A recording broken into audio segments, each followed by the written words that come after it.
শত চেষ্টা করেও বাঁচানো গেল না মাগুরার নির্যাতিত শিশু আছিয়াকে। ঢাকা সিএমএইচে শেষ নিঃশ্বাস ত্যাগ করেছে দুপুর 1টায়। তার মৃত্যুতে গভীর শোক জানিয়ে জড়িতদের দ্রুত বিচারের আওতায় আনার নির্দেশ দিয়েছেন প্রধান উপদেষ্টা ডক্টর মোহাম্মদ ইউনূস।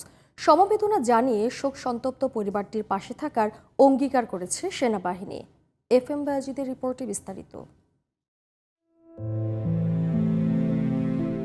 মাগুরায় বোনের বাড়ি বেড়াতে গিয়ে গত 5 মার্চ গভীর রাতে ধর্ষণের শিকার হয় 8 বছরের শিশুটি। তাকে প্রথমে মাগুরা সদর হাসপাতালে ভর্তি করা হয়। অবস্থার অবনতি হলে স্থানান্তর করা হয় ফরিদপুর মেডিকেল কলেজ হাসপাতালে। পরের দিন বৃহস্পতিবার রাতে অচেতন অবস্থায় শিশুটিকে ভর্তি করা হয় ঢাকা মেডিকেল কলেজ হাসপাতালে। অবস্থার আরও অবনতি হলে 8 মার্চ বিকেলে শিশুটিকে সম্মিলিত সামরিক হাসপাতাল সিএমএইচে ভর্তি করা হয়। সেখানে তার চিকিৎসা চলছিল। বৃহস্পতিবার আইএসপিআর থেকে পাঠানো এক সংবাদ বিজ্ঞপ্তিতে মৃত্যুর খবর নিশ্চিত করা হয়। বিজ্ঞপ্তিতে আইএসপিআর জানায়, সকালে আসিয়ার 3বার কার্ডিয়াক অ্যারেস্ট হয়েছে। 2বার স্থিতিশীল করা গেলেও তৃতীয়বার তার হৃদস্পন্দন ফেরানো যায়নি। সিএমএইচের সর্বাধুনিক চিকিৎসা ব্যবস্থা প্রয়োগ করেও এবং বিশেষজ্ঞ চিকিৎসকদের সর্বোচ্চ প্রচেষ্টায়ও তাকে বাঁচানো সম্ভব হয়নি। শিশুটির পরিবারের প্রতি গভীর সমবেদনা জানানোর পাশাপাশি তাদের পাশে থাকার অঙ্গীকার করেছে সেনাবাহিনী। মৃত্যুর ঘোষণা জানার পরে কান্নায় ভেঙে পড়েন শিশুটির মা। কাটছে, গলায় ফাঁস দিয়েছে, ঠিক সেরকম বিচার চাই আমি আপনাদের কাছে। ওইরকম ফাঁসি দিয়ে যেন ওর মারে, ওইরকম যেন ওর বেলার দিয়ে কাটে। আমার যে না আমার লোককে যে কষ্ট দিচ্ছে না, আমি নিজে ইচ্ছে আমার দেখতে চাই এরকম ফাঁস দিয়ে ওরা। এইটুকু আপনাদের কাছে আমার বিচার চাইলে।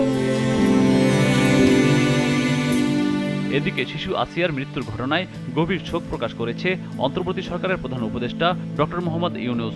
একই সঙ্গে জড়িতদের দ্রুত বিচারের আওতায় আনার নির্দেশ দিয়েছেন তিনি। আমরা সবাই শোকাহত। আমরা আমাদের সর্বোচ্চ চেষ্টা করেছি এই শিশুটিকে বাঁচিয়ে রাখার জন্য। আমাদের মিলিটারি ডক্টররা প্রাণান্তকর চেষ্টা করেছেন।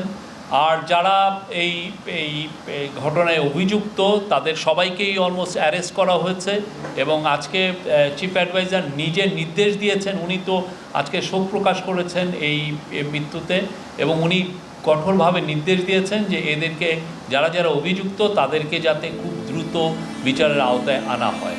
ধর্ষণের ঘটনায় 4 জনের নামে মামলা করেছে শিশুটির মা। এ মামলায় শিশুটির ভগ্নিপতি সজীবের ভাই রাতুল, তাদের বাবা হিটু মিয়া ও মা জায়েদা বেগমকে গ্রেপ্তার করে পুলিশ। পরে তাদেরকে রিমান্ডে পাঠায় আদালত। FM Bayazid, GTV news, Dhaka.